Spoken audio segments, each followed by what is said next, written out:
And for more on this, Doug Schoen, former advisor to President Bill Clinton and a Fox News contributor. Also, Kris Wilson, former campaign pollster for Senator Ted Cruz and the founder and CEO of WPA Intelligence. They are here to discuss this very important issue. All right, Doug, I want to start with you. Thank you, gentlemen, for being here. Sure. There has been significant backlash on this request from both sides, as we heard in Garrett's report, on both sides of the aisle. What do you think? Is all of this warranted, all of this concern? I think the bipartisan concern is totally warranted. We have privacy laws. The states are set up in our system to guard and protect and administer elections. There's been really no showing of any systematic voter fraud. And in the absence of that, I think we should protect the sanctity of our electoral process and not go off on a fishing expedition, as both sides and both parties, Secretary of States, have made clear. And Kris, we've got now, Garrett Tenney just reported up to about 36 states saying they won't comply. So even if the Trump administration gets information from other states, how will this help them make the case when there will be incomplete information in the end?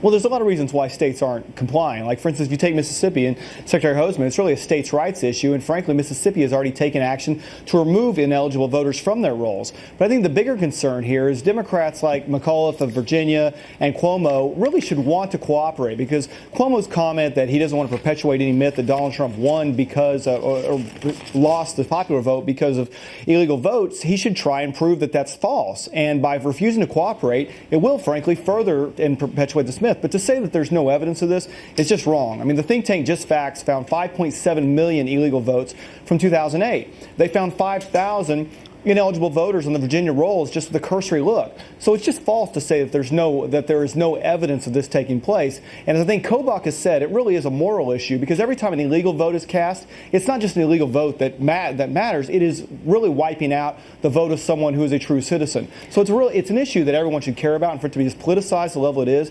just unfortunate. All right, Doug, this all comes down, as he mentioned, to the Secretary of State in offices in each state as to what they will release. Some have denied the request. Some are saying they're consulting with their lawyers, while others have said they're getting calls from very unhappy constituents saying they don't want the Trump administration looking at their personal information. But what many may not know is that not all of your information is private. Well, that is certainly true. And that which is publicly available, I think, should be freely shared. I think that makes sense.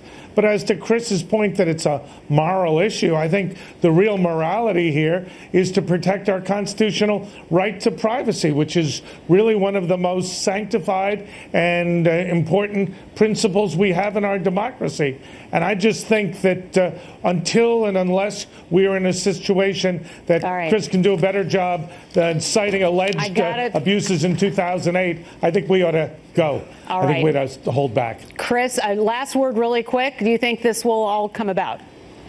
Well, I do, because as Kobach pointed out, really most secretaries of state, or many, have been asking for the federal government to cooperate, and under Obama they did not. And so really what Kobach is doing is setting up a structure that people in his position, a Secretary of State that suspects it can just accomplish their goals. I got to leave it there. Doug, Kris, thank you so much for being with us today. Thank you. Thank you.